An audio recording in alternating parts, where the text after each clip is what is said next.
Hi, everybody. Thanks for hanging in, and I hope you had a good lunch and everything. And I really enjoyed doing the kora with a bunch of you. That was great. So we are now broadcasting. I want to say hi to people that are watching on the internet, as well as all you folks here. And our next presenter is Jenny Bates.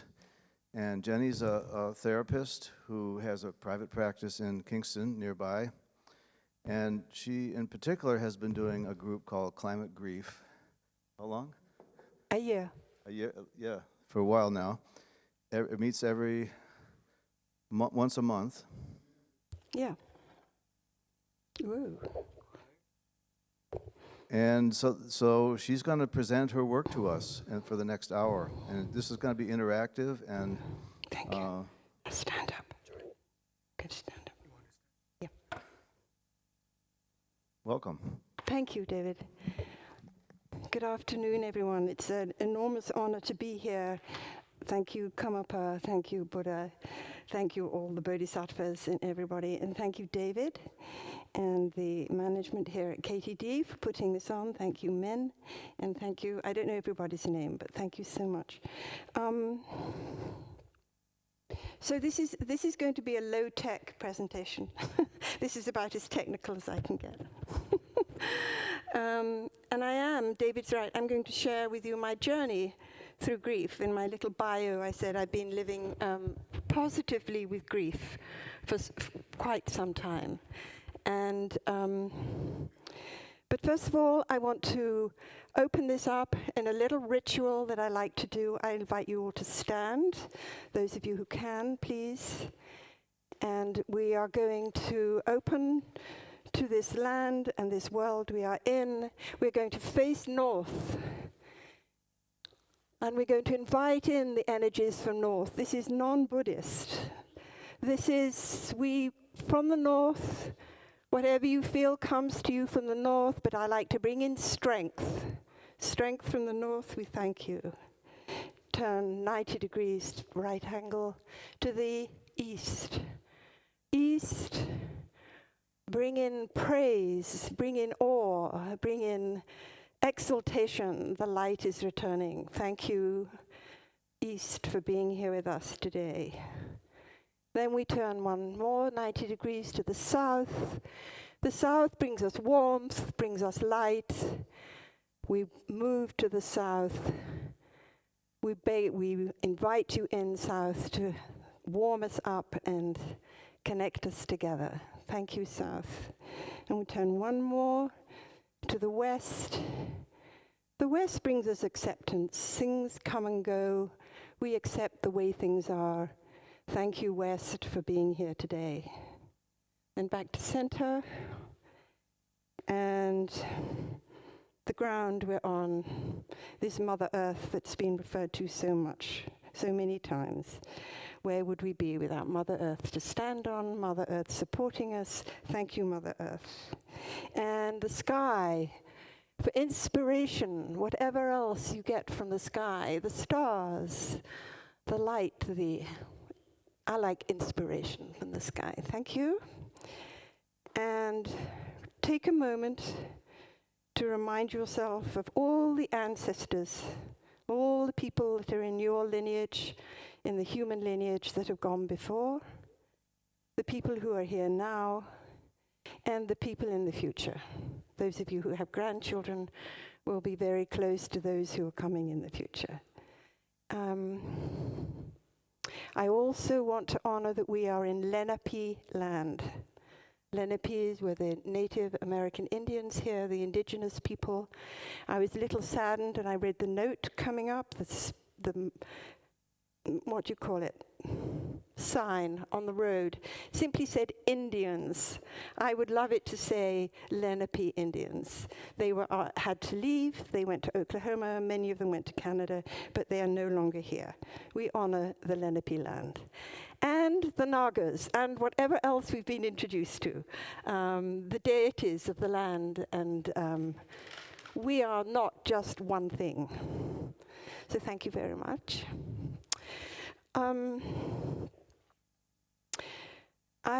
This is going to be, I'm going to be asking for things from you to contribute to this. You can sit down if you wish, you can stay standing. I'm going to stay standing, I'm more comfortable, a little anxious as I do this with you, but I'm going to be using Joanna Macy's model.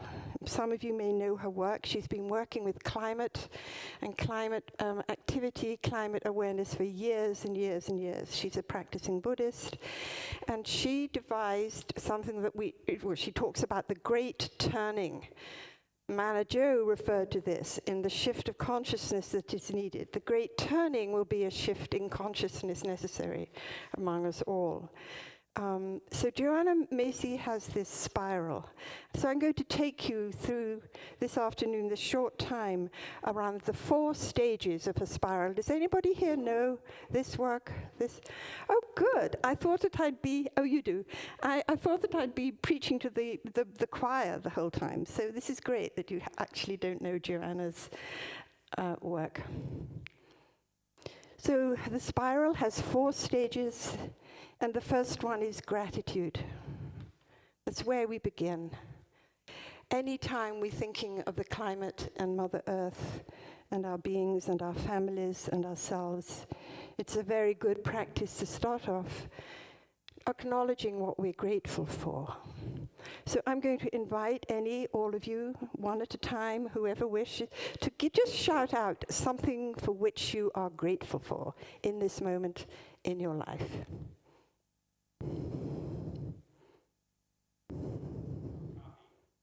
Coffee, yay. Okay, coffee. I'm grateful for coffee too, actually. I had some at lunchtime, which I don't normally do. Coffee, number 1. Sorry? Hemlock trees, lovely. And there are a lot around here, right? And they have those very tiny little cones. Yeah? Oh, lovely, the hemlock tree. Good, thank you. Evergreen all year, green all year round. Gratitude for coffee, for hemlock trees.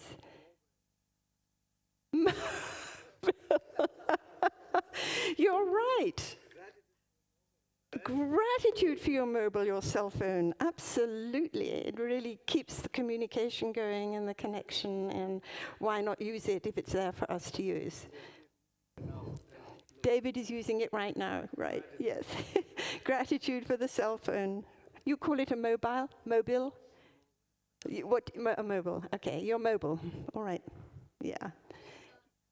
The sun. Yes, yes, yes. For the Buddhist teachings. Right. Thank you. Mm-hmm.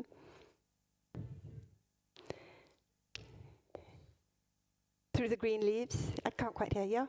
The sun shining through the green leaves for the Buddhist teachings. Right. The wind. Yes, the wind. Time. Time. You don't mean the herb. You actually mean tick-tock, tick-tock, tick-tock, tick-tock. Okay. The time. Thank you. Yes. What? Friendship. Lovely. Yeah.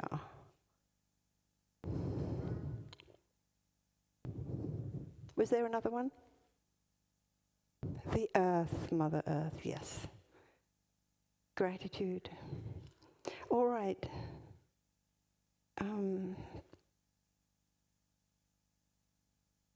I'm just trying to think what I'm grateful for right now. I'm obviously already said I'm grateful to this opportunity and to the KTD monastery and to connections. Somebody's already said friendship. And so you can imagine in your mind's eye, starting with coffee, going to mobiles, going to the sun, going to the hemlock trees, going to friendship, connections. We have a wonderful pile for which we are grateful. I think it's a very important practice, gratitude. Some of my discouraged patients, I talk to them about finding something to be thankful for when they wake up in the morning, to sort of change the depressed state they often wake up in, to say, well, something, and they will say coffee. I like to encourage them to find other things, but coffee's fine. Just that feeling of gratitude, right? That feeling in here, a warmth of appreciation. So the next stage in her spiral is called honoring our pain. And I thought that this would be the point to give you some of the psychology of climate grief and grief. Just a little. I don't want to spend too much time talking, but a little talking is inevitable. So I consider grief to be a completely appropriate response to what we're seeing, hearing, and feeling these days. And I meant to preface that with a story. A student asked his Zen teacher, what is the constant activity of the Buddhas and the Bodhisattvas? And the teacher didn't take very long to reply, responding appropriately. That's what we're aiming for. That's what we appreciate. So I believe that grief, the feeling of grief, the experience of grief, the living with grief is an appropriate response to what we're facing. And you've been through what Manna Joe presented. I don't know if any of you got a feeling in your body from all of that science and the predictions, but for me, it's a difficult feeling. And you could call it grief if you like. So, other things about grief, it's a natural response, an appropriate response, an understandable response, and ultimately a manageable response. Manna Joe warned we don't want to be overwhelmed by grief and give up. I don't believe that's necessary, to be overwhelmed by grief. I think we can see grief as a gift. Grief could be an expression of praise for the thing you've lost, for the thing you love that's no longer here. We sing a song of grief, and in a way it's a song of praise for the life of that person or thing. The thing about climate grief is that it's vast. We can feel helpless. We don't really know where the end of it is. I think when a loved person dies, we go through a process. And we kind of know that more or less at some time, we all do it differently, we'll be picking up our life and moving on again. I think climate grief is very different. We have no idea if there's going to become a point where we'll be able to pick up our lives and go on as we're used to. There just is no guaranteed future here. So I think we live in a grief-illiterate society. Not only do we live in a death-taboo society, we live in a grief-illiterate society. And how many times has one been tempted to say, oh, come on, you take a couple of days off work and then get back and you'll feel better when you're working again. To completely denying the need to go through the process of grief. Grieving the shock, the numbness, then sometimes there can come anger, there can be depression, certainly, and then there can be some negotiating, and ultimately, in the end, we can make meaning out of our grief. There are the stages that have been identified. So there are little phrases that people say in the psychology world, things like, you can't heal what you don't feel. So feeling grief and where it lies in your body is an important thing to do. So maybe you could take a moment and recall Manna Joe's presentation and just think for yourselves, what did it feel like when I saw that chart, or I saw those facts and figures about what's happening to our climate, and see if you can feel it somewhere in your body. Just take a moment to feel these feelings that maybe don't even have a name.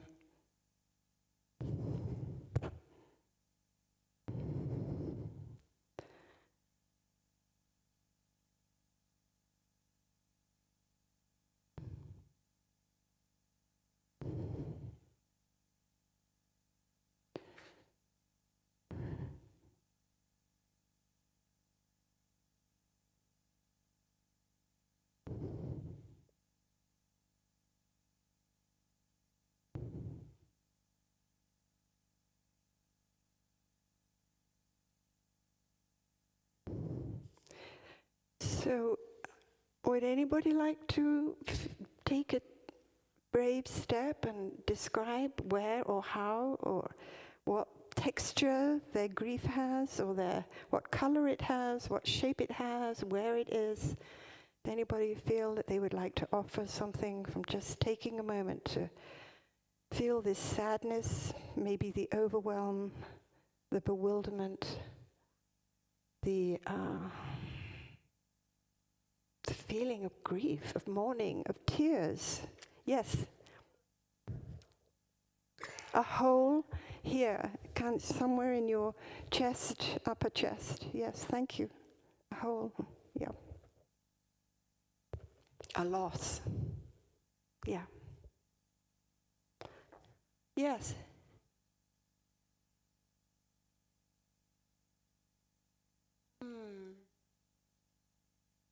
Yes, it does. It spreads all over. Yeah, but it starts in your hand went to your throat. Yeah. Yeah. We lose our words. They get stuck here sometimes in our throat. Yeah. Thank you. So grief is something we feel in our bodies. And I think the more we can feel it, the less likely we are to be overwhelmed and go into that depression that Manajo feared or just thought could be possible. We do need to feel this and acknowledge it. There has been an Australian has coined a new word, solastalgia. Solastalgia. And it's homesickness, but you're still at home. Climate grief is like homesick. Yeah, if any of you have ever felt homesick, do you know how overwhelming homesickness can feel? It's like homesickness, but we're still at home. Solastalgia. And I think that's really quite a sensitive way to describe what many of us are feeling in response to the climate. So just lastly, a little bit that one of the things I personally am working with in terms of climate grief and this whole thing, of which symptoms arise, like obsessive compulsive disorder, if you suffer from that, can get worse with your grief, more pronounced. Phobias, just coming from nowhere, but you can become more fearful. You can maybe have headaches, maybe have sore tummies, back pain, chest heaviness with your hand on your chest there, maybe difficulty breathing, muscle tension, like a weakness, a lethargy, and disturbance in sleep. And all these things are increasing in the population generally. They've actually read quite recently that they consider there's an epidemic of sleep disturbance right now. So my two things I will say more about this, honoring our pain.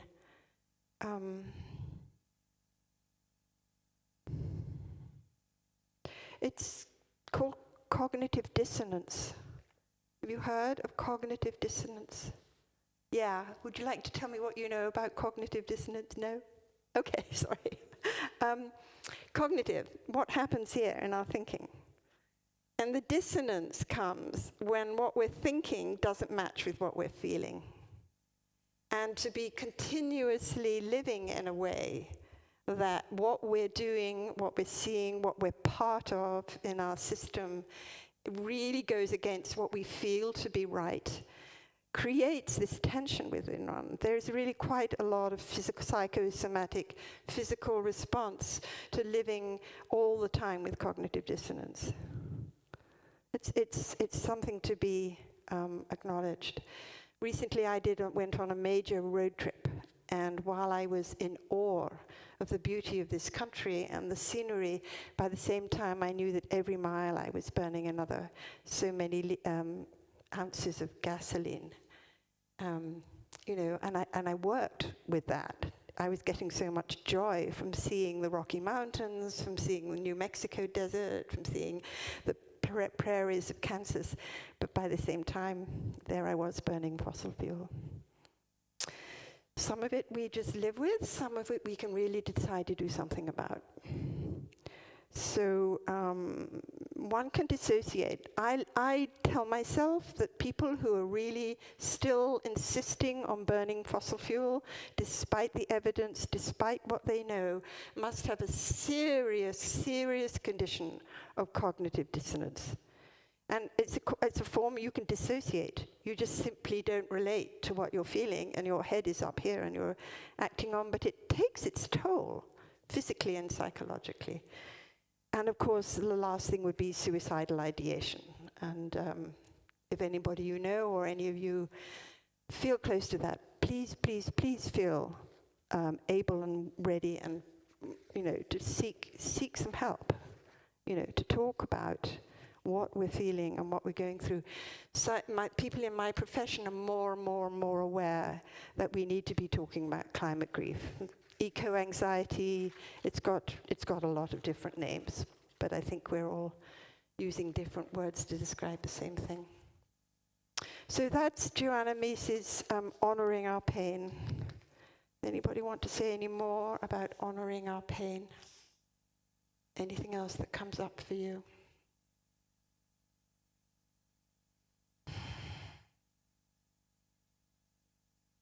Sorry?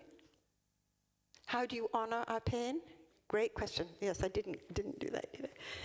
We honor our pain, I believe, by saying, I'm feeling pain. I'm feeling pain right here. And we use our Buddhist practice to say, let me feel what I'm feeling. Let me not defend it away, argue it away, justify it away, say it doesn't matter. To honor it is to give it a place and a value and an importance and a recognition and a presence. The being presence to the feelings. That's honoring the pain. That make sense? That kind of thing. And we can do it in our practice, in our morning meditation.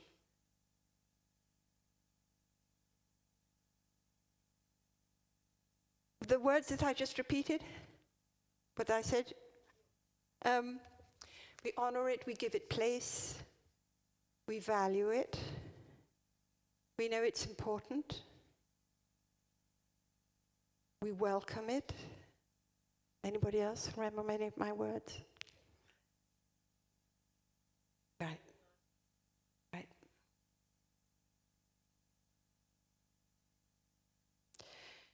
I think the most important thing to do, moving on to the next one, a little extra bit around this, is that our pain, our grief, needs to be shared. I think that's one of the most important things. We need to find groups, certainly people, individuals, maybe in our family or close friends, our loved ones, people that we feel we can say, I'm feeling really, really lousy today. I just can't believe what I've just seen on my walk. I couldn't bear to see the garbage on the street and nobody caring about it. I just don't know what to do about it. And just that's all you need, is just have somebody that you can share that with. They don't need to fix it. They don't need to say forget about it. They just need to say, I know how you feel. Yeah, not great. But sharing in a group is also very helpful. And there are online groups now, more and more. People are becoming aware of the need of the general population, everybody, to talk about how difficult this time is in our world. So I think sharing and finding community is a really important thing to do. So I hesitated for a long time before I started my group, and I found a very receptive person who said, come on Jenny, let's just do it. And it's been going for a year, meeting once a month. It's just a very general, simple conversation about people who recall and share how they're feeling, and growing in confidence, growing in hope, growing in a more positive feeling that there's some value in all of this. So my last question, just to really open it, just draw you all in, is I am interested to hear from each, or as many of you as wish to share, take a moment and recall, go back in your life and just recall the first time it really sunk in that the planet was in trouble, that there was something going on that was not right, that was kind of appalling, that was shocking, that was frightening. Just when was the first time you became aware of what we might generally call climate grief, climate distress?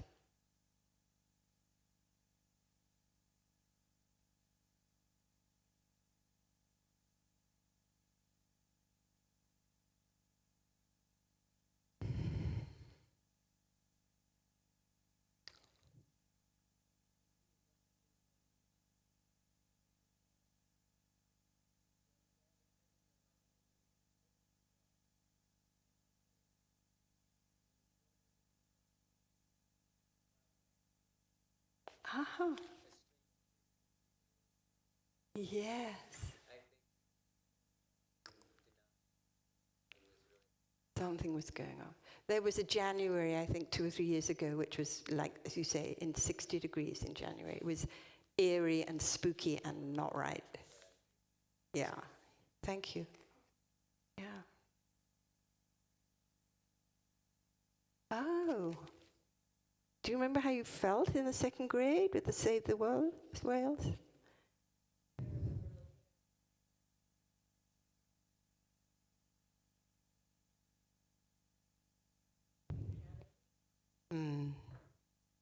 Yeah.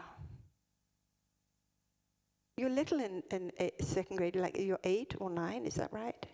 Quite young to be confronted with something literally that enormous, but also psychologically that enormous. Yeah.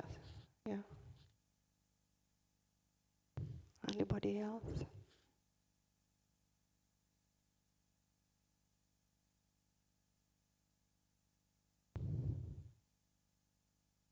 Yeah.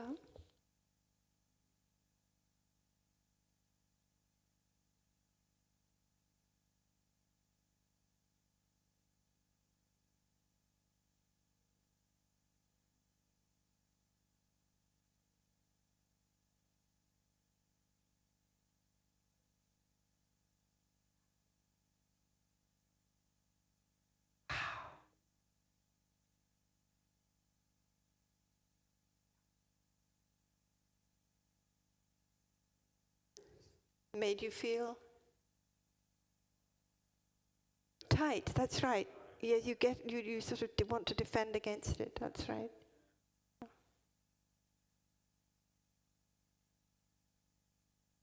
I remember first really being made fully aware of the gyres, they call them, of plastic in the Pacific Ocean. The great big sort of swirling accumulation of plastic bottles and everything we've thrown away, supposedly recycled, and there they are. And size of the state of Texas. I had no idea how big Texas was, but that was a way of saying they are enormous.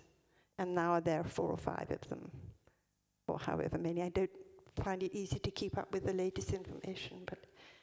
And I think I also saw at one point a polar bear and a cub floating on a piece of ice, maybe the size of 2 of these benches.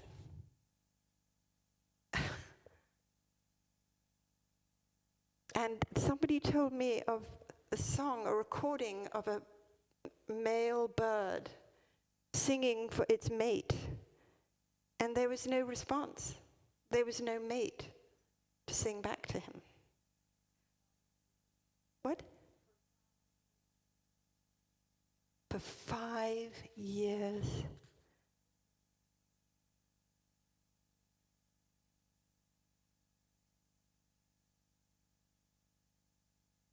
Take a moment to let these things sink in.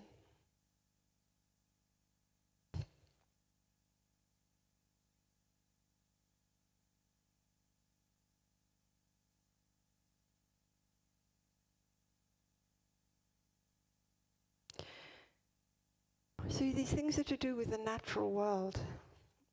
We are part of life. It's going to sound cliched, but, I think that I think it's important with the next stage in her spiral, which is called seeing with new eyes. I think we might call it feeling with new feelings, feeling, seeing, hearing, coming back to our senses and feeling ourselves as living, sacred beings on a living, sacred planet where all life, every leaf on the tree out there is connected to my life. Every blade of grass, everything, we are all part. The interconnectedness, the interdependence of all life. I think if we can take that on board, we'll begin to have the shift of consciousness that Mana Joe was talking about. Can we, I would love a whole seminar on how we shift consciousness. But that's part of it, is seeing with new eyes, is feeling and seeing that our life is no more or no less than a little ant or the whale. Let's hope they're still there, some of them. And anything else you want to talk about. The planet itself is a living organism. Gaia, she's referred to, another word for Mother Earth. We are all part of this. We're not separate. If I hurt, you hurt. If you hurt, something else is hurting. If we step on an ant, somewhere that's going to be hurting.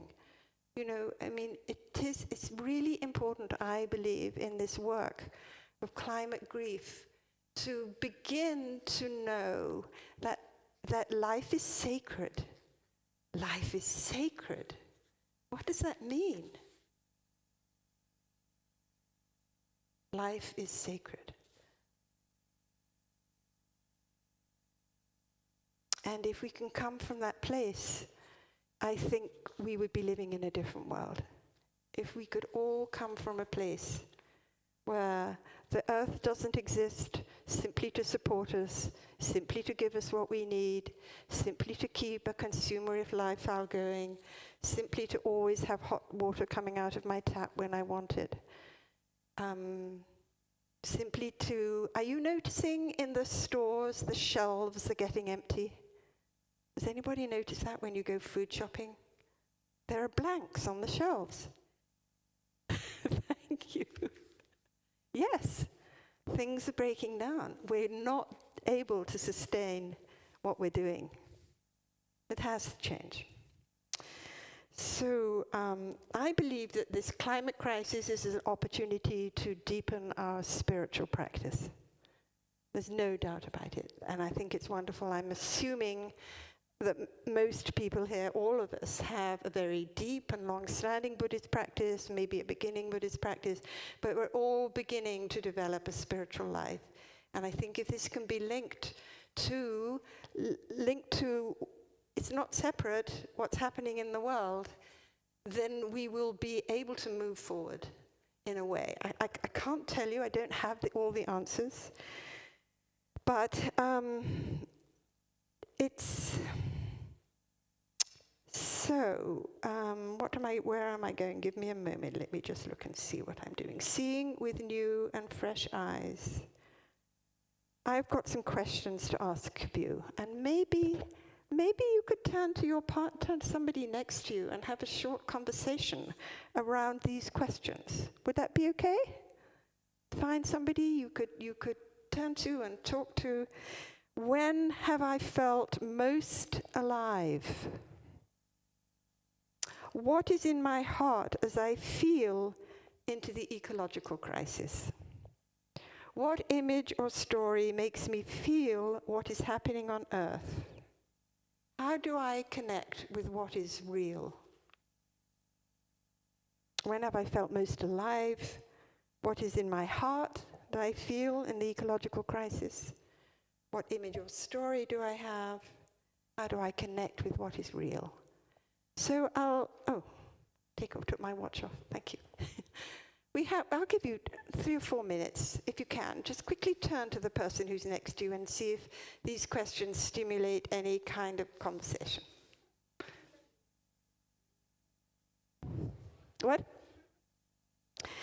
When have I felt most alive? What is in my heart as I feel into the ecological crisis? What image or story makes me feel what is happening on Earth? And how do I connect with what is real? Yeah? Okay. You don't need them accurately, just have a conversation.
So just one or 2 more minutes. If one or other of you has not spoken at all, make sure that that person gets a chance to share.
So just take another minute and resume where you were sitting before.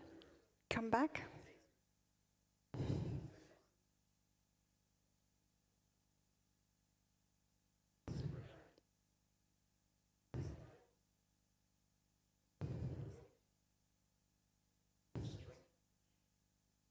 Is that clock working? Is that one clock working? It is? Okay, fine.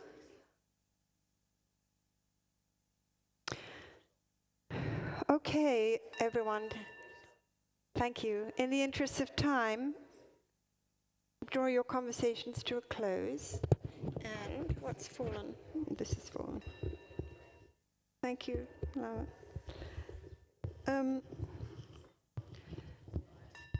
I guess I owe you a chance to ask questions, but I have the fourth stage in Triyana.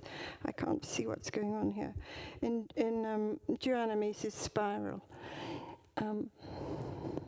Unless anybody particularly wants to share anything from your conversation.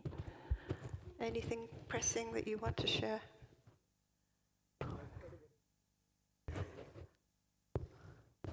Well, I don't know that it's necessary, but for questions we might need the mic. Does anybody want to share something from that?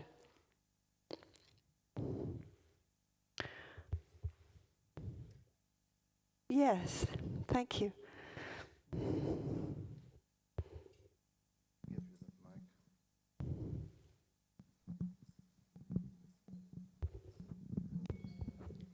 In the first phase, you spoke about grief. And as we were talking, you were talking about some of the symptoms of grief. But those symptoms are also the same as trauma, the symptoms of trauma.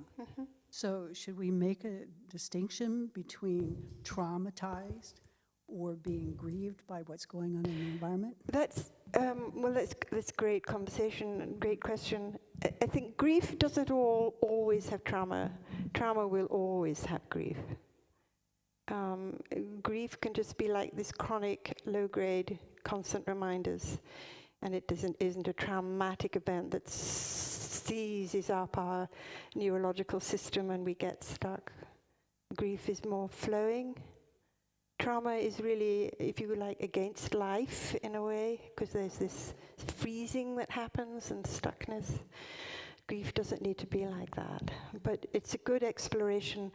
And we know that if anybody has had a trauma, series of traumas in their life, they're going to have a harder time responding to climate grief. You know, the accumulated trauma makes it harder to bear and harder to be with. So we will all respond to grief differently depending on the trauma that's happened in our lives up till now. Does that help a little bit? Okay, good. I wanted to avoid the T word, but thank you for bringing it in. So the final, fourth stage is called going forth. Yes, sorry.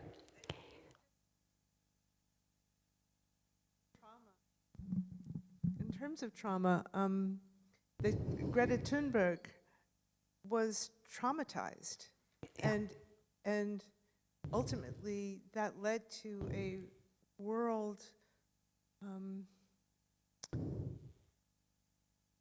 recognition of the climate crisis in a new way. Yes, thank you. Yeah, and this is the effective resolution of trauma, that she put it into action. And I think that's often said, action is the antidote to grief. Maybe action is also the antidote to trauma. You know, there's an amazing study done around Hurricane Sandy, where people who were victims and flooded and had to be moved, some of them managed to stay more or less in place and manage the crisis by moving, doing, helping, and being there. Others were strapped to a gurney and taken to a hospital. They were immobilized. And those people had much more severe PTSD, post-traumatic stress disorder. than the people who are left free and allowed to move and do and act. So action is really important. I think Greta has a brilliant example of how we can come through trauma and grief and contribute, find her, and inspire many, many people, right? Yeah. Thank you for that. So I want to say about going forth that I think we can go forth in an inner direction and we can go forth in an outer direction. And the inner direction links again to what I said about spiritual practice. I would encourage any of you, all of you, whenever you can, to do your meditation practice outside. Find a place where you can sit, be undisturbed, and just feel. And one of the things that brain science has revealed are the different vibrations of our brain. The vibration of the earth is around 7.8, is it kilohertz? I think it is kilohertz. When we're meditating and we get in the alpha state or even the theta state, we're hovering around about 8. 8 is alpha, 8 to 15 vibrations. I'm not getting my science terms right, is the alpha state of meditation, and theta goes even lower. At that level of vibration, we are vibrating with the natural world. The natural world vibrates around 7.8 kilohertz. So I completely on my own discovered that sitting outside for meditation every morning did something for me. Just did something for me. It just calmed me down. It just took me out of my head. It was a good feeling. And David Loy, one of my favorite eco-dharma writers, also recommends practicing when you can outside. Part of your inner going, what? Yes, yay, eco-dharma, one of my favorite books. Thank you. Yeah. So just to know that the meditation does indeed decrease the rate of the brain waves. A high-functioning, multitasking, busy decision-making person is vibrating somewhere up around 16 to 30 kilowatts. So I think that we need to slow down. How often are people telling you to slow down? Slow down. Feel, be. Cut your to-do list in half. Be grateful if you get to one of your to-do things every day. Slow down. Feel. There's a group of people who are doing amazing work, developing cognitive agility with plants, learning how to communicate. Plants are communicating. They have the same neurochemicals coursing through their veins that we do. And it's possible. People are developing that. It's a very interesting area of exploration. And then ultimately I would say that the inner action is to develop 4 qualities, which I think were even outlined before Buddha. These are metta, or loving kindness, karuna, compassion, it's been mentioned already. Mudita means taking pleasure in another person's pleasure and happiness, mudita. And upekkha, which is equanimity. If we can cultivate those 4 inner qualities, I think we'll be good citizens on this planet and contribute, not doing harm, minimizing harm. On the outer level, having said action is the antidote to grief, I want to read you something that the Dalai Lama said recently. Every individual has a responsibility to help guide our global family in the right direction. Good wishes are not sufficient. We must become actively engaged. Want to hear that again? Every individual has a responsibility to help guide our global family in the right direction. Good wishes are not sufficient. We must become actively engaged. So we're all going to be wondering, how on earth do we become actively engaged? Some of you are probably already actively engaged in helping our climate and helping our society do better. Anybody got an offer of something that they do that's helping the climate do a little better? A simple practice, what could it be? Is anybody doing anything? Anybody growing their own vegetables? Okay, we've got vegetable growers. Anybody recycling plastic? We're trying, right? We are doing it. Okay, we're doing our best. Well, a big one, and I was talking to Michael, who's coming next, and Michael will be doing this in a big way, about divesting. It seems that divesting, making sure that our money is not supporting fossil fuel extraction, refining, distributing, using, is to make sure that our money is out of the 4 big banks. Michael will help you know about them. And Bill McKibben also suggested, go to your alma mater, your former college, and make sure that their funds, their investment and retirement funds, are not supporting fossil fuel. That's a very doable action. He also suggested, if you speak to young people, and it's lovely to see a younger person here and other younger people. No? Okay, that's for me, that's young. You're almost half my age, so you know. He suggests encourage people to become electricians. Isn't that interesting? Electricians. Apparently we need at least 1 million more electricians in this country in order to wire up the solar panels, the wind turbines, and do whatever we need to do. Speak to young people, give them hope, give them something, become an electrician. Well, I'm sure if there's funds available for training.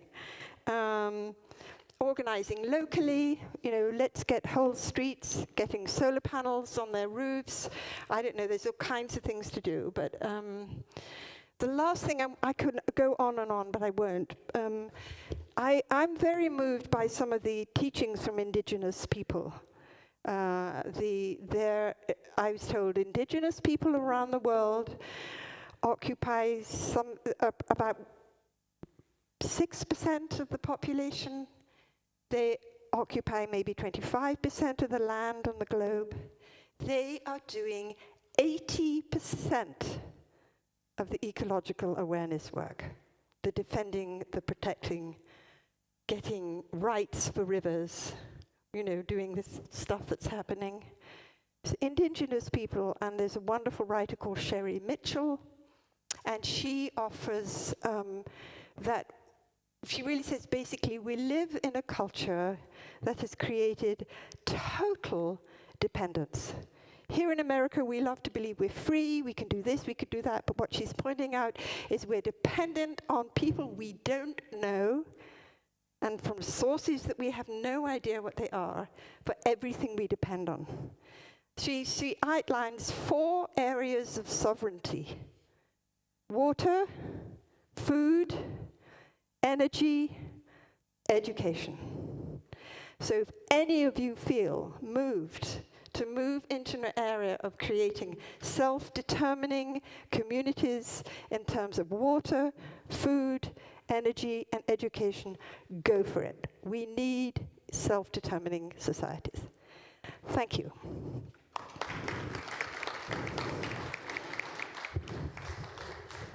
Thank you so much, Jenny. It's really wonderful talk. And so what we're going to do now is we're going to take a short break. Lama, what do you think, about 5 minutes or 10 minutes or 5-minute break? 5-minute break just to kind of take a stretch. And we're very fortunate. His Holiness Karmapa has sent us a short video in support of our program today. So that's going to happen after that. So don't disappear because you're going to miss it, okay? So take a break, time for a bathroom break, whatever you need. Talk to your neighbors, and we'll be back in about 5 minutes. Thank you.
So let's sit down again, and I want to give you all a heads up that the talk by His Holiness is in Tibetan.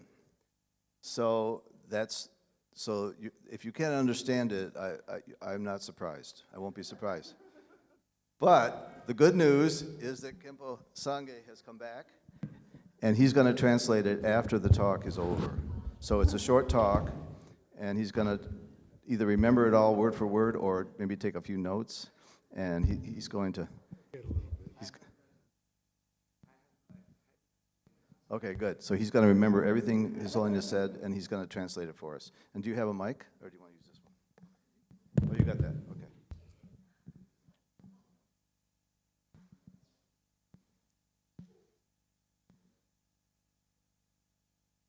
No, he doesn't take notes.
Lirim Siliane, Kuru Jundo Amta, Kanda Namsin Jundo than Jebe Tone, Ingalia, Sikashi Shero Sundu. That number three came but Kuru Ginede Amiana, Namsin Jundo, Nede, and the Turim Yusazi like Nankita, and draw Milia Tebe, Gangan Shishu Senadando. 다 내든 체슈를 차리요래. 이 튜토리얼이야. 저기 요아 담아도 체. 아니 못휘니. 아니 쿠류 냠차 침이나. 아니 다지 저블레리아 지 아슈치 삼미도 베제 가간 침으로 쳐야지. 어떤지 어제 가서래 아주 최반 투야시 다이네 지 구르기 내된다 라바도 넘신 균도 내된데 셰인주산다 군즈민의 신르비치 인주산에 다디고 내된데 최고시 차지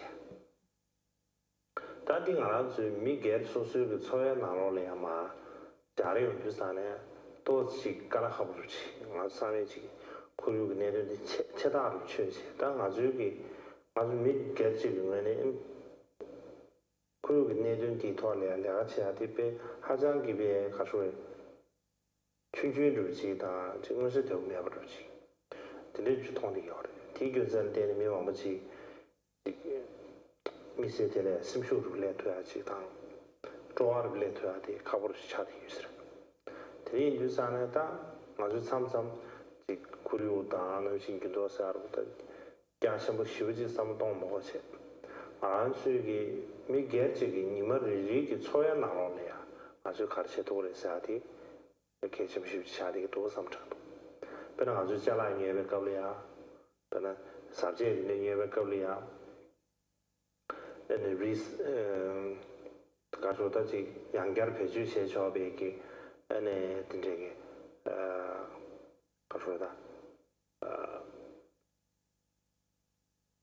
네, 진짜 기배 가서 백인데 배주다. 대수 계시면 시라래샤. 다는 신양 아주 기다. 자라도 배주 당 사회 제리야. 안다디 지가수에 양 배디 배랑 가수다.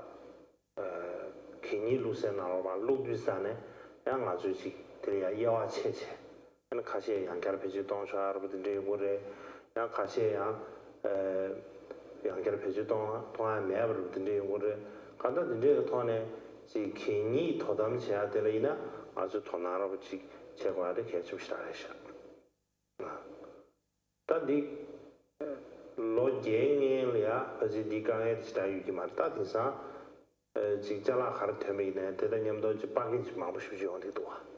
드리르산에다 디 강에르셰샤 제사 아주 미신다래 아니버제베 거비나 지 빠기지 가지 유윤체제 이제 앞서 간다 공회기 초에 나눠올래야 라래 제조 토래야 알아서 가르쳐 두고 대다한테 계신 분 차대 유지를 삼천도 간다 아주 미개지기 외에 아니 니지 초에 가르쳐야 두고 어디네 고조선 아주 여기 고유 성급체하다 남신께 토래야 아주 외에 지 가서 페버 주변 드리지기 삼스tam이나 간다 총선 최선을 야삼담이나 아주 도스 로르시 총대를 지당 라렌 체대와주지 제마도 최선직니 총선 마삼던데 야 아주 미게드베 고유된 삼도상 아주 총다로 취지 아니 아주 제토야로 시작해 되면서 지 제일 이내한테 지 가르팽그레스 아버지 드리지기 아주 도발을 시원하다 드리 지기선데 안나마랭이 사명원에 조수 게르는 고주 총서진이 안 고주신 아니 고유 숨겨야다 음식이 또 돌리는 아주 가르쳐도와도 드리가 돌려야 지 공부해야 돼 계속 인지를 삼착도 드리지 마도 지게 하는 마음부지 쉬어스케면도 더 제라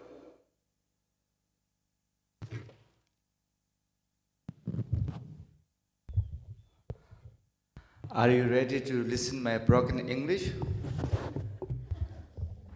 Let me try my best.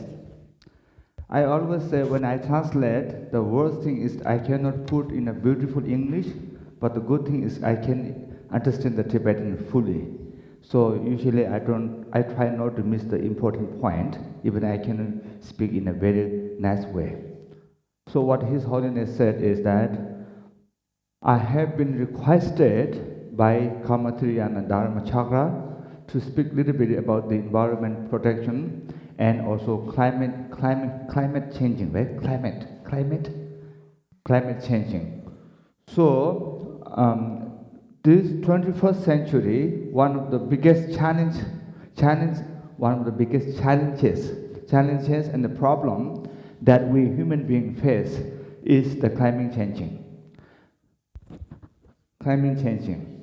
And when we think about the climate, doing something for that, then we become kind of hopeless because it's too big for us. When we think, and then we lose our interest or our delight to do something for that because we think, what can I do by just one person, to such a big subject of protecting environment or changing the climate change or something like that.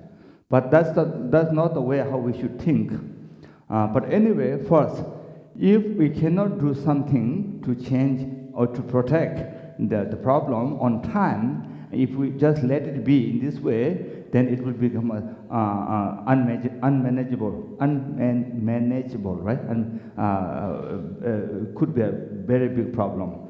Therefore, the way how we should think is, we should think one and every individual can do what? Can contribute. What we can contribute. For example, we can pay attention on our garbage also. That's very important thing actually.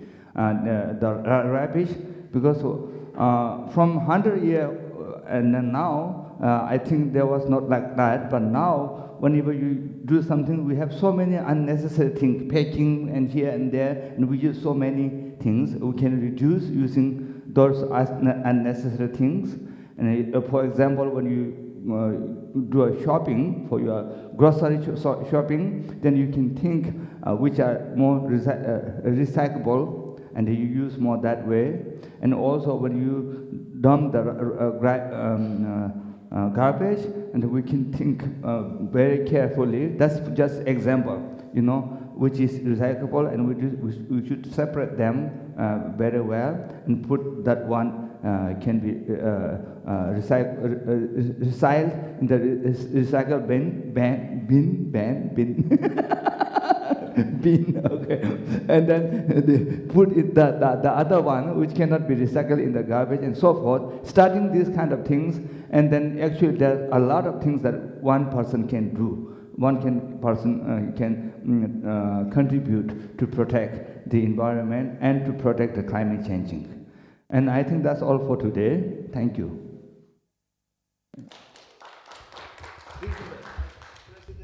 President, hello. Okay. Yes, done. I'm done. Because she can understand both languages, so I make sure with her if I miss anything, and she says I'm done. So I'm done. Thank you.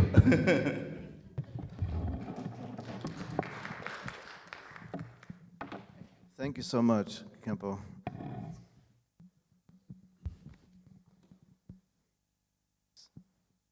So our final part of the program for today is Mr. Michael Richardson, who is going to talk somewhat, just as Jenny spoke about the, you might say, the inner side of our response to climate change.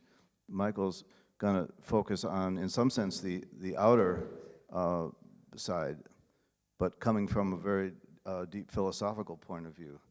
So, and Michael has started a very interesting group based up in Columbia County that's actually interfaith group, Mountains and Rivers, and I definitely would advise you to look into that. It's basically bringing together activists from this whole region, especially people that are involved in the spiritual path. So. So once we get that set up, we'll just we'll go into the last part of our program. Welcome, Michael.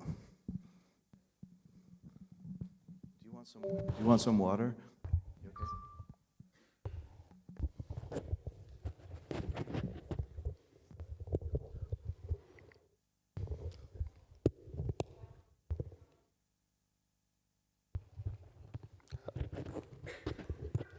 How strange these things are.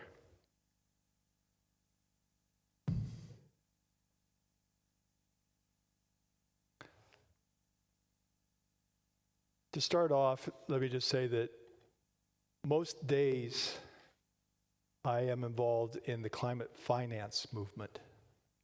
And we are leading workshops around the country to show people alternatives that they have so that their monies are not feeding into the fossil fuel industry.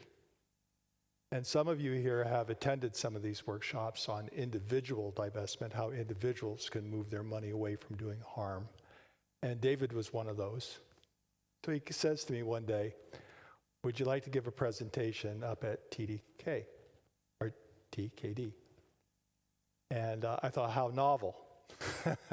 How would I have a climate finance workshop through a Buddhist lens? And so he recommended this title, which is the title of this presentation. And it is The Net of Indra and the Money Pipeline. How many of you are familiar with the net of Indra, or what we call Indra's net? You'll find a lot of similarity in what we're going to read and practice here in a moment with what you've heard from the 3 previous presentations. Some of what I'm going to read is taken from an article by Rajiv Malhotra and also the writings of Francis Cook. I'm going to read Cook's translation of the Indra's net. Far away, in the heavenly abode of the great god Indra, there is a wonderful net that has been hung by some cunning craftsman in such a manner that it stretches out infinitely in all directions. In accordance with the extravagant taste of the deities, the craftsman has hung a single glittering jewel in the eye of the net. And since the net itself is infinite in all dimensions, the jewels are infinite in number. There hang the jewels, glittering like stars of the first magnitude, a wonderful sight to behold. If we now arbitrarily select one of these jewels for inspection and look closely at it, we will discover that it is polished surface. In its polished surface, there are reflected all the other jewels in the net, infinite in number. Not only that, but each of the jewels reflected in this one jewel is also reflecting all the other jewels, so that there is an infinite reflecting process occurring. Have any of you seen an artist's rendition of Indra's net, or the net of Indra? But let's have this practice then for a moment. So be comfortable, as if you're going to meditate.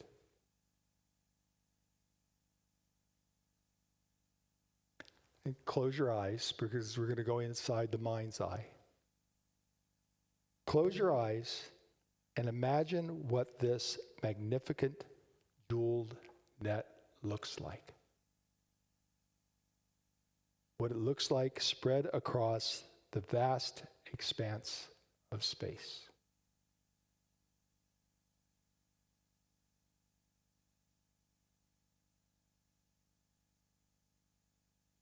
Now keep your eyes closed and move in close to one jewel in the net. Look closely and see that that polished surface of that one jewel reflects all the other jewels in the net, infinite in number. Each jewel reflected in this gem you are gazing into also reflects all the other jewels, so that the process of the reflection is itself infinite.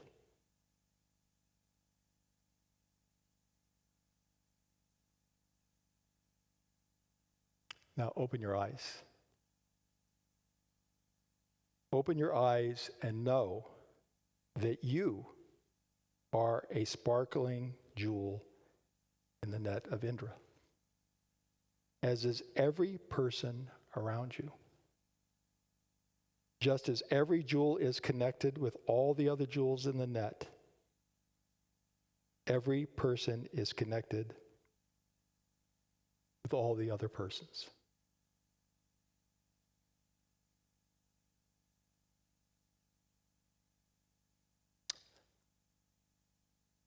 You want to show the one picture? This, I don't like showing the picture before the mind's eye sees it, but there's some very interesting pictures out there over the centuries that people have produced. So one picture of the jewel, of the net. Oop, here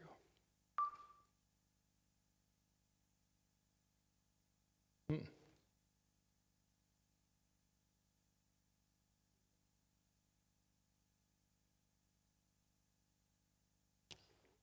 Or we can skip this part, that's okay.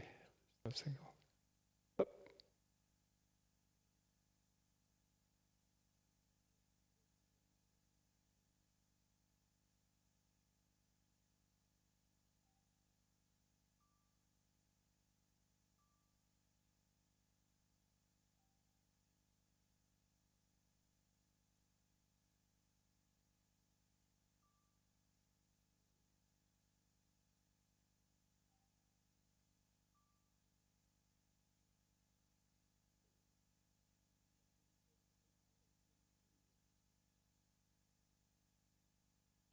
We'll come back to this, take a look at these beautiful pictures, but let me just carry on a bit more about the net. Every jewel in the net of Indra is a microcosm of the whole net. That's the teachings. Every component is the cause of the whole and also the effect of the whole. No jewel exists by itself independently of the rest. Everything is related to everything else. Nothing is isolated. The jewels of the net of Indra are not meant to be symbolize static substances. Each jewel is merely a reflection of other jewels, and individual jewels always remain in flux. A change in one jewel or person produces a change, however slight, in every other person. Whatever you do to one jewel affects the entire net, as well as yourself. When any jewel in the net is touched, all the other jewels in the node are affected. This is the representation of interconnectedness and interdependency of everything and everyone. So the lesson of the net of Indra is that those compassionate and constructive interventions a person does or does not do can produce an effect of beneficial action that is reflected throughout the universe. Understanding the lesson of the net of Indra and how deeply life is conditioned by suffering, one strives not to create further suffering and to reduce suffering wherever possible. Just as destructive acts can affect the entire net, so can compassionate and constructive acts affect the entire net. Even a simple, helpful act, such as changing your bank, see, we get around to finance eventually, can produce harm and send good across the infinite net, touching every jewel, every person.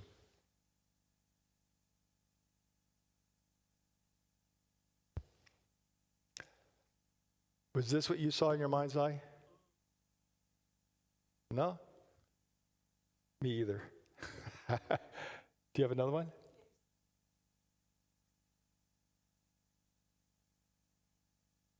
How about that one?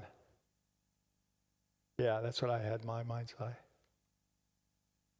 Now, we want to see a real futuristic one? A Gen Xer definitely did this next one.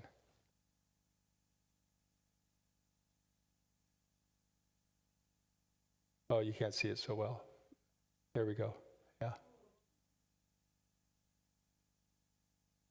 So a completely different example of net and node and jewel, but still quite revealing. So why do we have a look at Indra's net, the net of Indra, and the money pipeline? And as we were saying in some of the earlier presentations, that anything that we do sets forth some causes and conditions that are going to have a ripple effect throughout everything, including our finances. Many of us are not aware that when we use our money, it's not just to buy a commodity, which quite often has a lot of problems with it unto itself. But when we put our money into action, it often is causing certain conditions to come to play that are harmful to our very existence and the existence of other things. Let's just talk a moment about banks. This comes out in the workshops that we do. Why do we use banks? Most of us use banks because we want to have some convenience and security, right? I could keep my money in a shoebox in my closet, but that's not too secure, very convenient. So I go down to a bank and I give the bank my money to hold on to. And I say, keep it convenient. They give me a debit card. They give me a checkbook. That's convenient. And they make it secure. They even insure it for, what, $250,000? But I give it to them unconditionally. And if I give it to a particular bank, it's still our money that they're holding. But they can now loan that out to others that are looking for capital to do things, build houses, build schools, hospitals, pipelines, refineries, buy tankers, build a nuclear power plant. That's what banks do. And big Wall Street banks, they exist for the purposes of providing complex financial services to Wall Street companies. That's what they do. I don't need them. I don't have, my finances are anything but complex. Very simple. So if I'm going to a Wall Street bank, I can be rather certain that a disproportionate amount of my deposits are going to be loaned out to businesses that are going to use that money to finance things that, as we say in the workshop, do not align with my values. Now, with banking, it's pretty easy. All you got to do is leave the big guys and go to the guys that ain't big. But we can do a little bit more and see that our money is not necessarily going from doing harm to doing no harm with just any random bank, but we can actually do some research.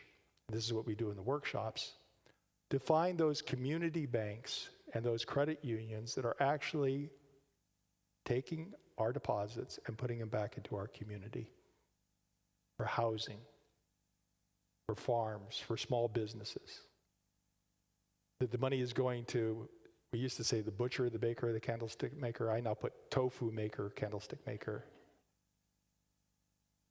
That's where we want to see that done. So, back to the Dharma lens.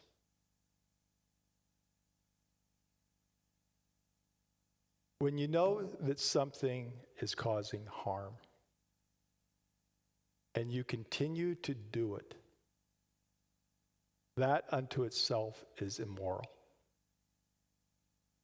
And we need to approach our climate finance through a moral imperative to stop causing harm. Now, for many of us, what I just told you about banking, if you are with a major Wall Street bank, it's unwittingly. You did not know. Now you know. And we can talk a little bit about credit cards and home and auto insurance and your investments.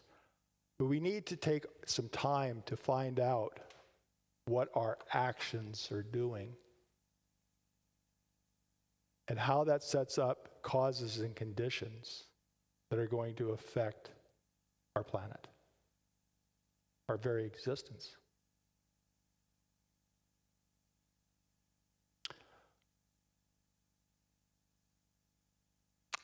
Any questions? Any comments?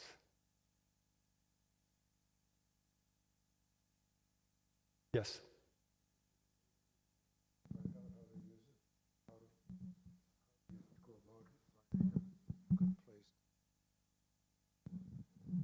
The question here is, can you just go to your bank and find out what they're doing?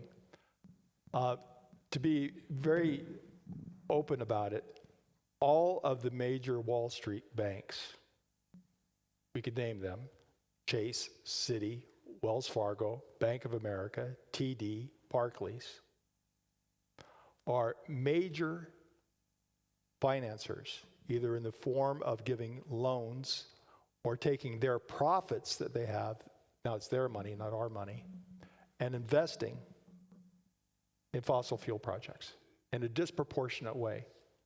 If they were out there investing in the breadth of the market, they would have some in fossil fuels, but they'd also have some in hospitals, and they would have, it'd be spread out.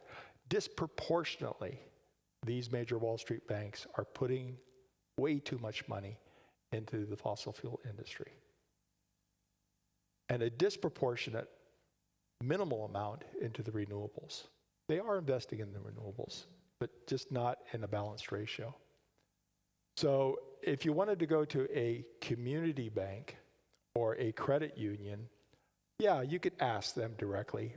In our workshops, we have a search engine that we use called Mighty Deposits that allows you to look to see where those deposits are going as far as housing, low-income communities, whether or not it is a minority-owned bank and the like that. So in the workshop, we help you find those tools. But when I went over to my latest community bank, I sat down with a bank manager and I said, "Where are you making your loans?" And we talked. You ask them. And if they don't know, you can educate them some.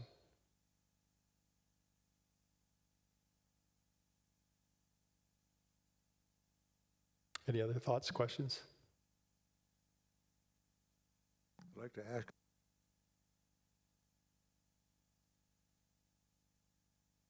a different way. How do we go about finding, is it just like you say, you go to a particular bank or credit union or something and ask them, or is there other more efficient way to just find out?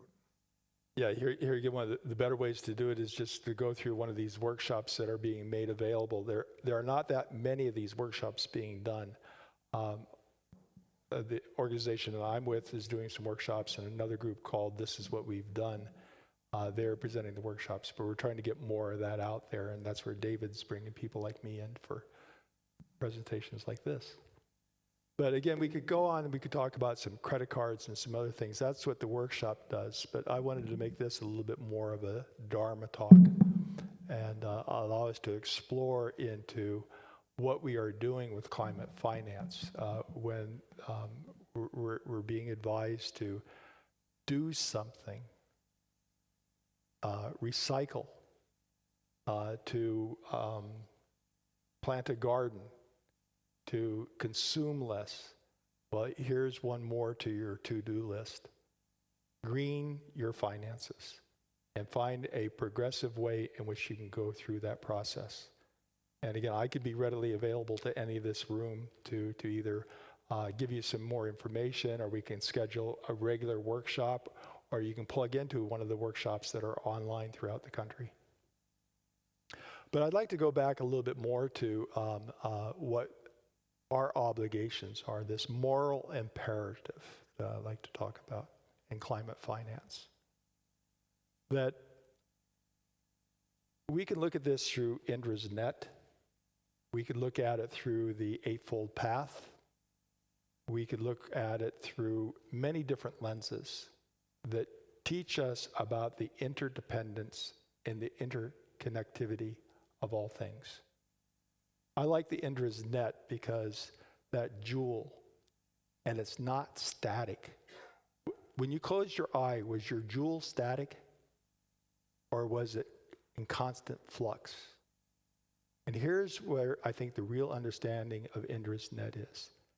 It's in flux. We would all recognize in the teachings of karma that there's nothing that we can do right now at this moment about the present moment. It is the manifestation of all causes and conditions that have come before it. Some of those causes and conditions going back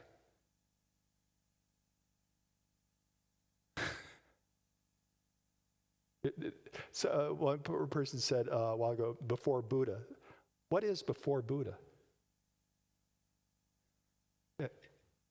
All the causes and conditions coming together to this moment, there's not one thing we can do about it, because it is what it is right now at this moment. All we can do is be aware of it. And that's what we learn in our meditation, to be aware of the moment. But there is everything we can do about the very next moment. And what we do, is it for ill or is it for good? And this is not to have a dualistic look at it as good and evil. Is it for ill or is it for good? Because we'll recognize that good and evil are just two aspects of the same thing. But ill and good, it's a different realm. So the decisions that we make for the very next moment, including what we do with our money, is going to have a major impact on everything and everybody. That is the law. That is the Dharma. That's how it works. And so we have a moral imperative, do we not, to make certain that we're not causing harm, but we are causing good, or we are, more to the point, relieving the suffering of the world. My tradition is a Mahayana tradition, and I take the Bodhisattva vow. And we know that the first of the Four Noble Vows is that of to save all sentient beings. Some translations of the Sanskrit would have that be to serve all sentient beings, or to free all sentient beings. And so with that vow, your vow is to relieve the suffering that comes from what? Attachment, from greed, from all the poisons. So if we have in our life where we are causing conditions to exist that are actually leading towards suffering instead of going in the other direction, then we're not living to the vow. Go off on a moment of tangent here. We call it climate crisis. Some of us call it climate disruption. Some of us call it climate chaos. And when I hear that, I think about, again, the Bodhisattva. And I contemplate, where does the Bodhisattva abide? And I see that the Bodhisattva abides right in the center of chaos. Not off in the privilege, not off in the comfort, not off in the bliss of nirvana. Right in the center of chaos. And what is the Bodhisattva to do? Save all sentient beings. And so, in doing so, the Bodhisattva approaches this in such a way, shall we call it, with non-dual wisdom. There isn't the us and them. You have that PDF? Who's quoted David Loy earlier? I think this comes from David. But through an eco-dharma lens. Can you read that? I'll read it for you also. Turning towards structural harm. Now this goes back, Bodhisattva abiding right in the center of chaos with the vow to save all sentient beings. What does the Bodhisattva do? Turns towards structural harm. Why? To alleviate suffering. To turn the harm away from causing the harm. Second line, perceiving not the banker, but the greed. This speaks to that dualism. The banker is not something other than us. The banker is us. We are the banker. But greed is another thing. Greed is an attribute that leads to suffering and harm. Centering not the activist, but the impacted. Again, that goes back to the Bodhisattva, not the self, but to alleviate the harm, the person that's being harmed, to relieve the suffering of the world. Choosing not the practitioner's comfort, but the well-being of all. Well, that's the essence of the Bodhisattva vow, to forgo nirvana. In community with others like and unlike ourselves, that rings true, doesn't it, Gary? practicing right action. That's what we heard earlier this morning, practicing right action. So this is what I mean when I bring forth the thought that the Bodhisattva approaches chaos, disruption, crisis with non-dual wisdom. But even more so, and this is a lesson for me every day, unattached engagement. Now, one of the central teachings of all Buddhist traditions is non-attachment, right? That is basically the path to liberation. So going at this with non-dual wisdom and unattached engagement. Now, let's flip this. I do this every day. I approach a problem dualistically. I see me and I see them. And I also approach it with a whole boatload of attachment. I engage with attachment. I know how to fix it. And I know what the outcome is supposed to be. And if it's not, ugh.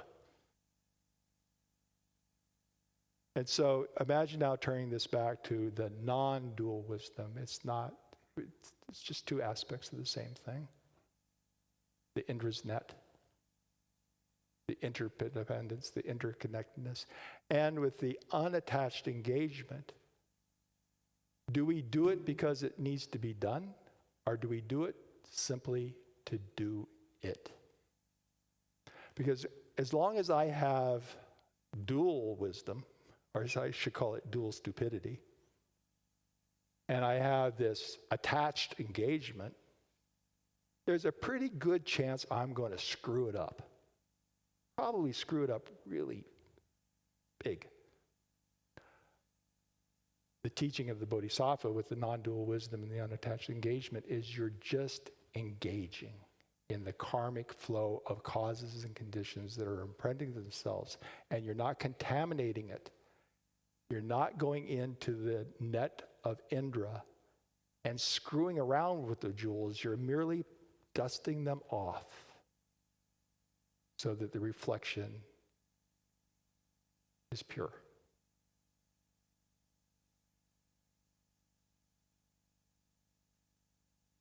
Interesting way to approach climate finance. So I give my workshops, there's secular workshops. I can't use any of that rap. So it's very refreshing to be able to be in a Buddhist tradition and talk about this type of climate finance in these terms. So share some thoughts with me, please.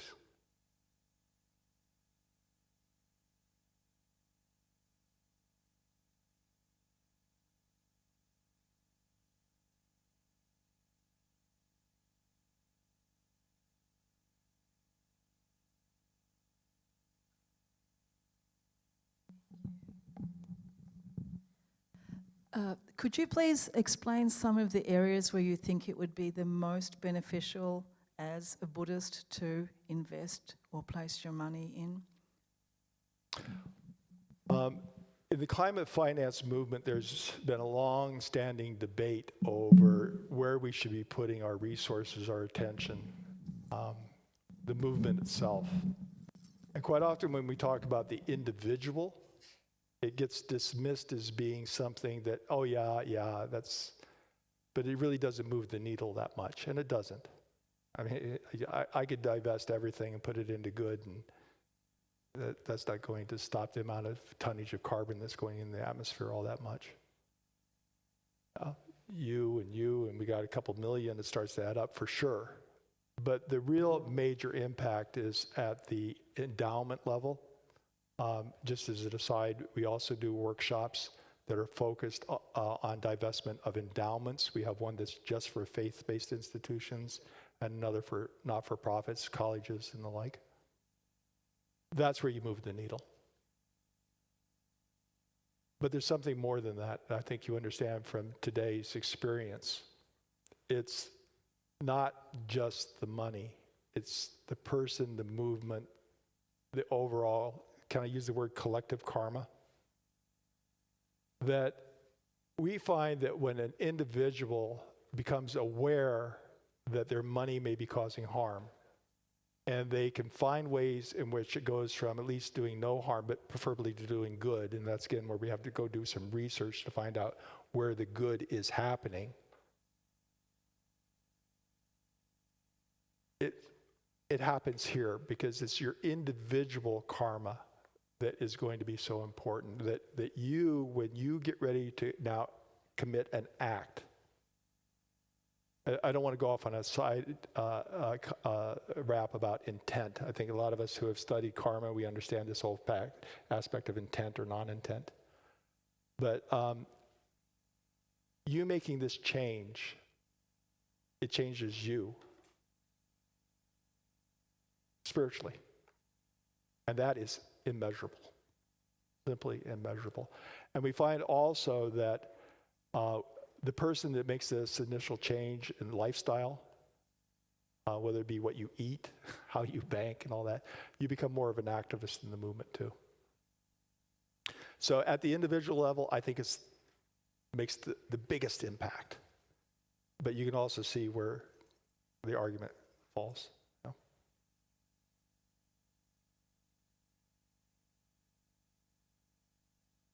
Other thoughts to share?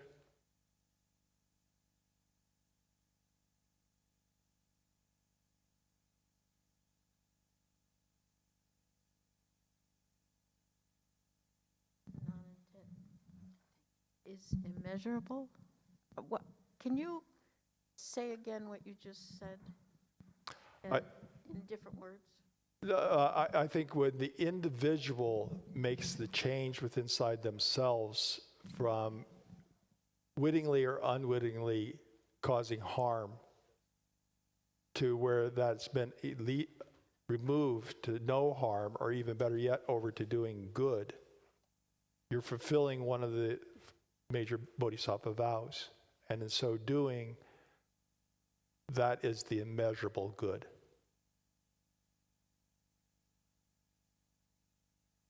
Doing good is the immeasurable good?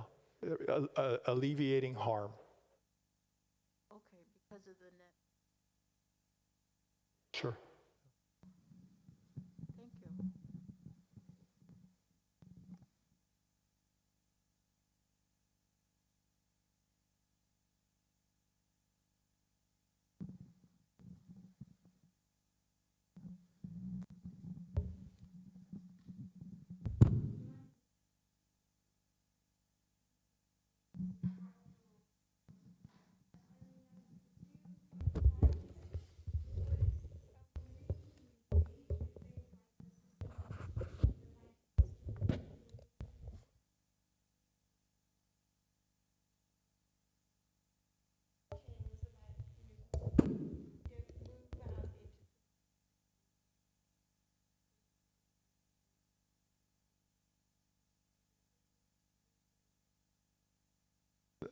Well, to be careful about what was being said there.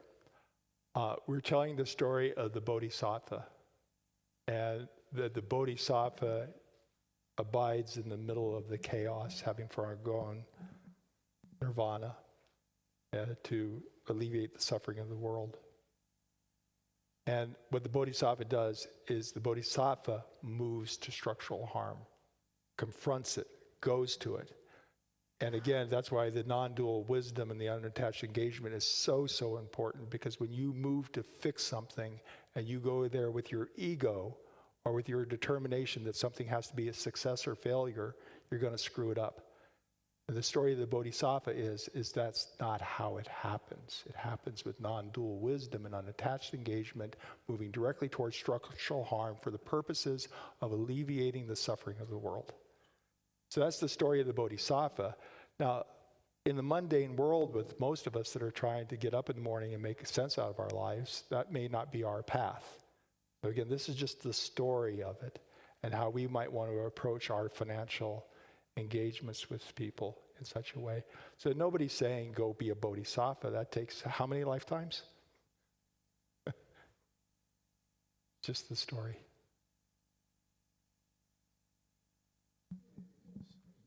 Oh, yeah.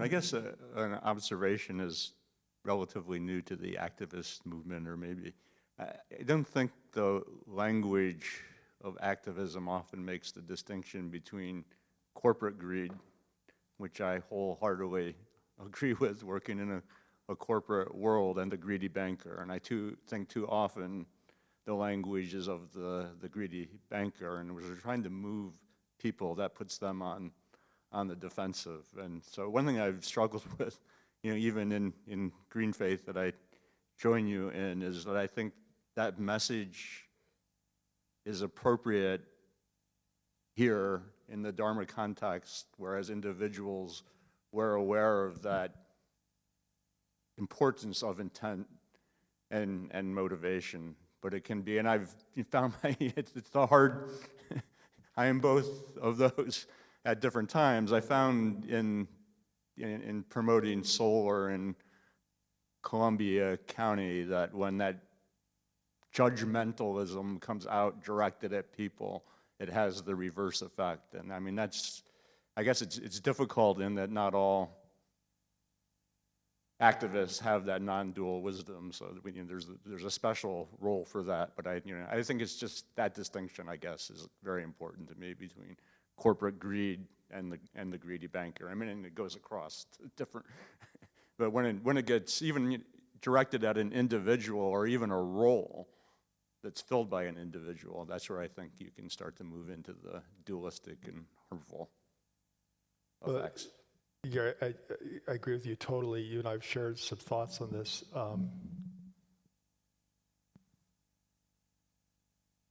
There's a reason that I'm involved in climate finance through an interfaith organization. And the reason for that is to bring the moral imperative to the forefront. But even in that movement, there is all these things you just talked about. And that's where I feel it's so important for the Buddhist awareness to be involved in that movement, because we need to be there with the message of non-dualism and unattached engagement, recognizing, again, I hate to be so blunt, but there's no difference between good and evil. They're just two aspects of the same thing. Now, our teachings, our practice, years of practice have allowed us to become aware of that. And you can't go tell somebody that, but you can be present with it. And so that's why I so welcome Buddhists being involved in any of these demonstrations. Be there with your awareness, be there with your knowledge, be there with your breath. Because you're right, there's just so much duality out there and so much, it ain't the banker, it's the greed. Buddhists get that.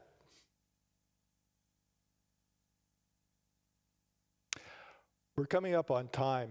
Unless somebody has one other question, I wanted to close with another thought that's somewhat unrelated.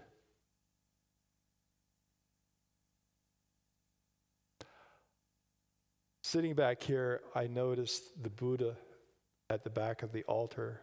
Do you notice which posture that is? It's the touching of the earth.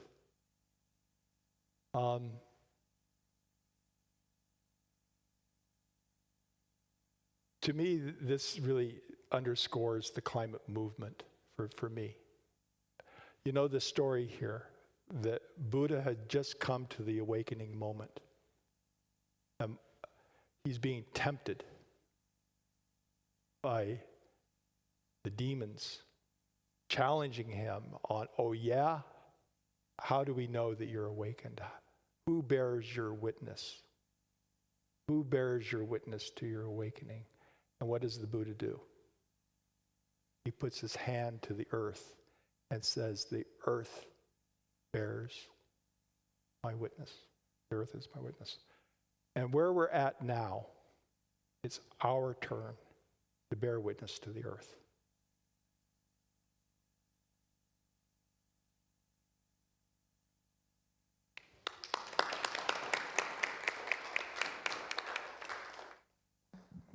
Thank you so much, Michael. That was wonderful, and I really appreciate everybody hanging in there and really participating in a great deal of awareness. And our final activity today is to do a traditional practice called the Marme Munlam, and that's why we've given you these electric lights. Notice, and Khenpo Tenkyong will lead this. And if I'm not mistaken, there's a first part that we chant before we turn the lights on. Is that true? There's a first part, and then so we can just yeah. Once we get to the mantra, okay. That's when we would turn the lights. Is that correct? Yeah. Okay. So.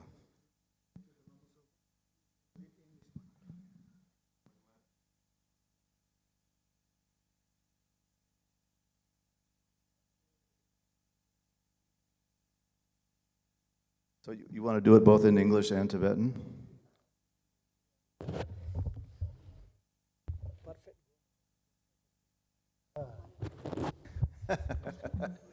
Is that okay?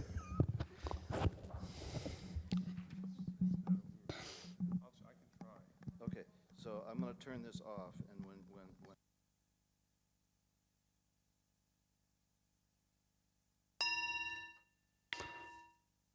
First, we are going to reciting the Tibetan one together, the lamp prayer.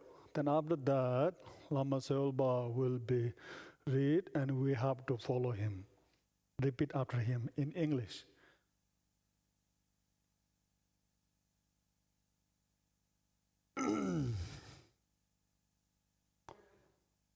No later. When we'll tell you in the mantra, then we will turn on lamp together. After when Lama Soba finish the English, then mantra time.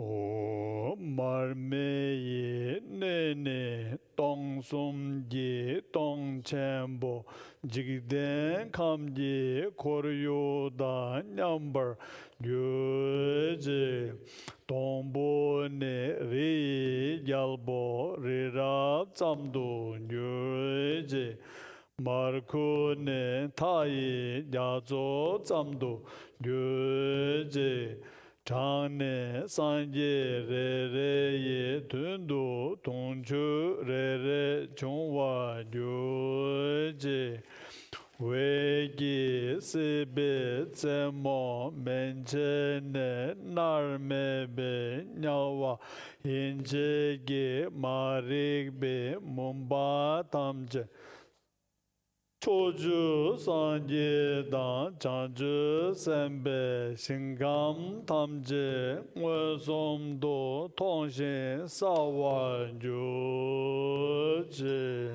Lamala in English.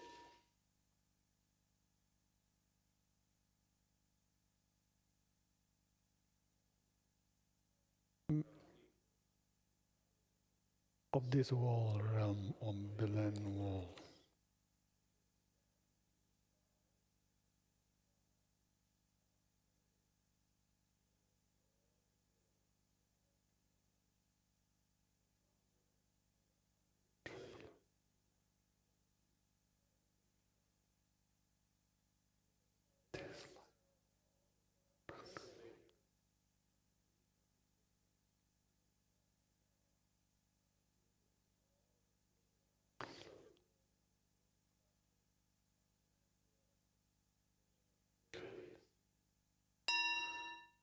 Now ready to your lamp to turn. Om Bajra Aloge Ahung. Om Bajra Aloge Ahung. Om Bajra Aloge Ahung. Emaho. Oja me jo na za de me de ka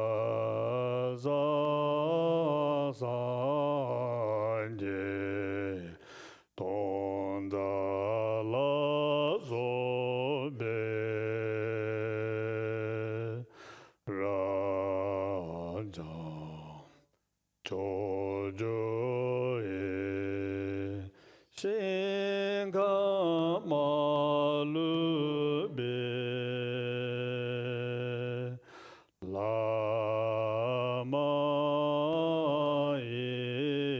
라마인담 안도 제존나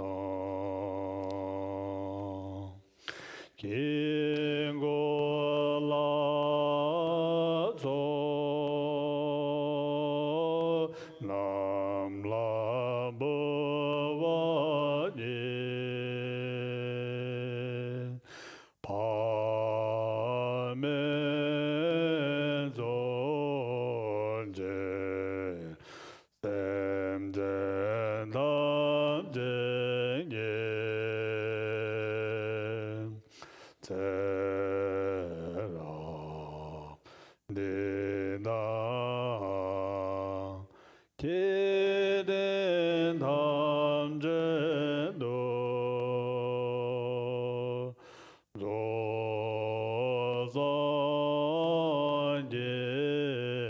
조선예매 신강원도네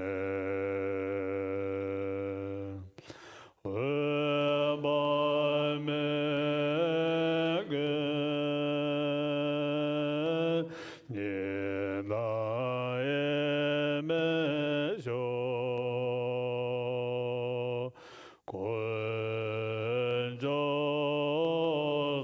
권조선나 자조라조예 냄배 도에 멀라네다네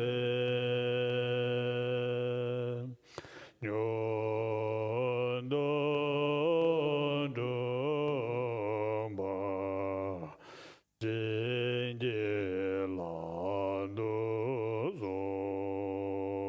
진길란도소 대야다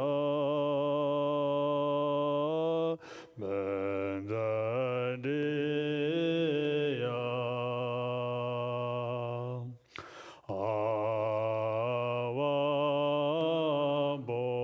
아와본다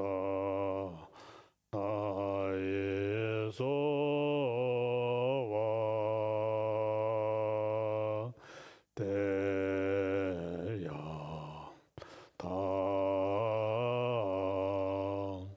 배자리야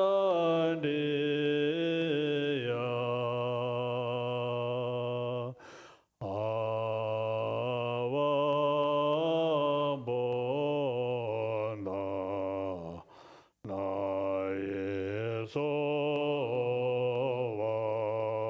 나에소와 대야 다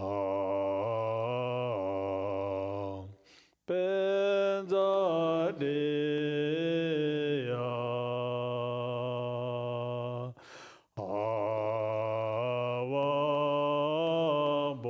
아와본다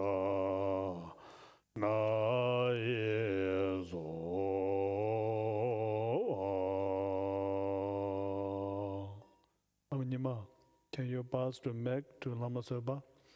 Now in English, page number 2, second line from the bottom.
Dharma protectors and gatherings of deities in the mandalas of all pure realms of the infinite generations, my parents in the form, may every sentient being in this time and all the places they take birth, see the pure realms of the perfect Buddhas directly, and then become inseparable from Amitabha, out of the power of the truth of three jewels and the deities of the three roots. I've made this prayer. Please grant your blessings that be quickly accomplished. Eyata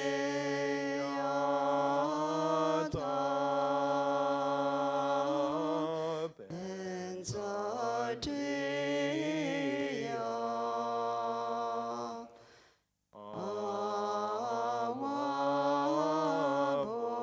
Awaboda Na Yesoha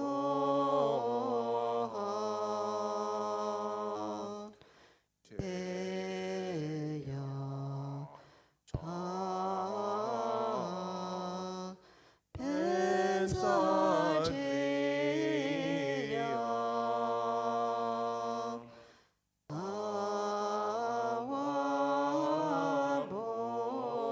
Awaboda Na Yesoha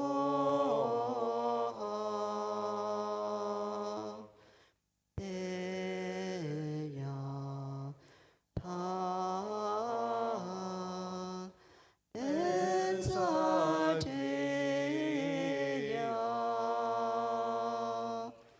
Awaboda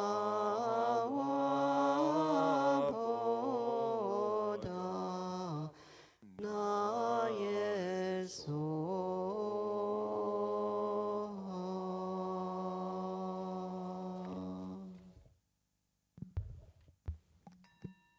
So 1 minute, meditate on dedication practice.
dedication prayer. On sonon de yin dan je se ba ni om ne nye be na na ba je ne ye ga na je ba la do ba yi se me zo le dong gen yo do yo. By this merit may all attain omniscience. May it defeat the enemy wrongdoing. From the stormy way of birth, all age, sickness, and death. From the ocean of samsara, may I free all beings. May I free all beings. May I free all beings.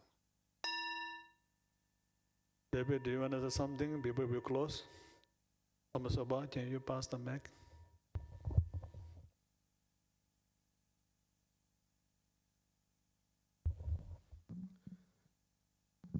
So thank you very much. We've come to the end of our program, and I'm very, very happy to have this happen and to have you all here together and to think about all this together. And I have a couple of gifts I want to give to our last two presenters, so don't go away.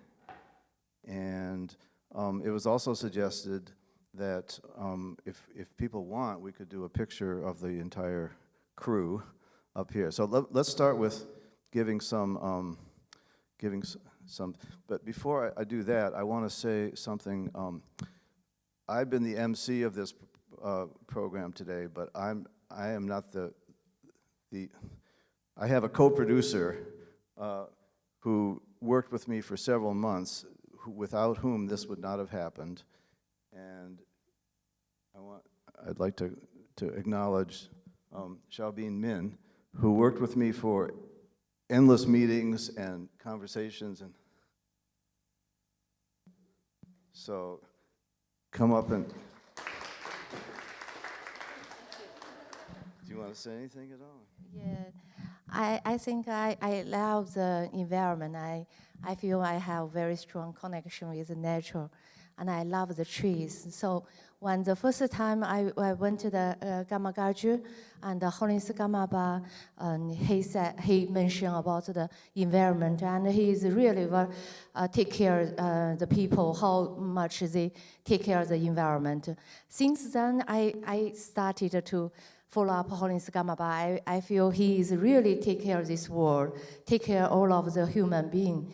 And I really respect him so much, and I'm so appreciated. I learned Buddhism, and that is very helpful me.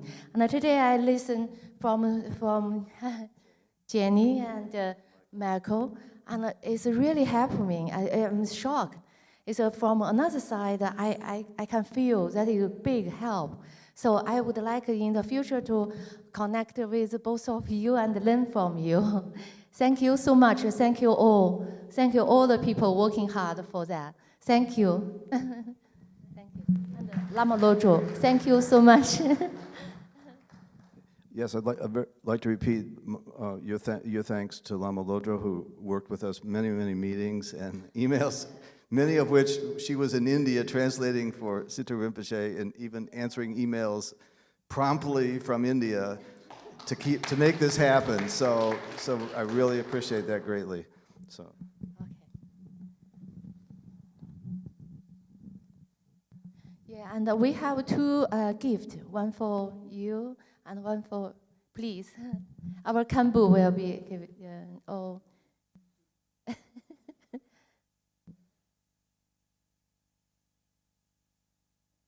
Oh, you're Jenny. Jenny, why don't you come up? This I've already spoken about. This is.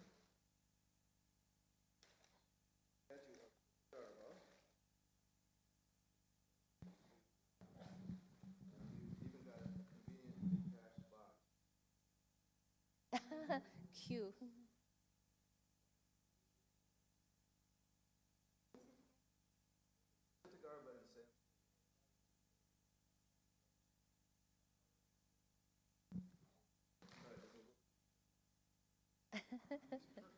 Oh, yeah. Oh. Wow. Part of the earth.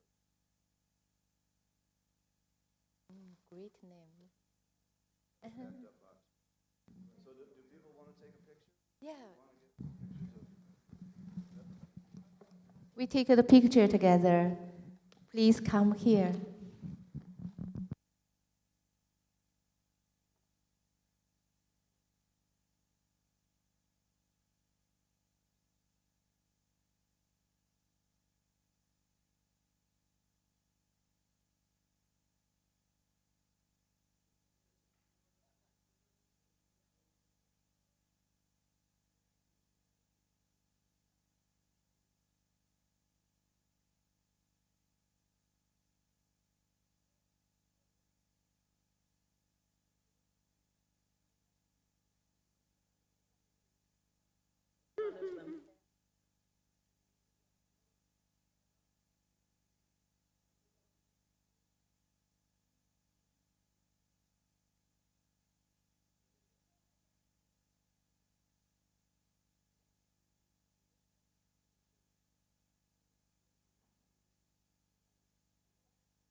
them?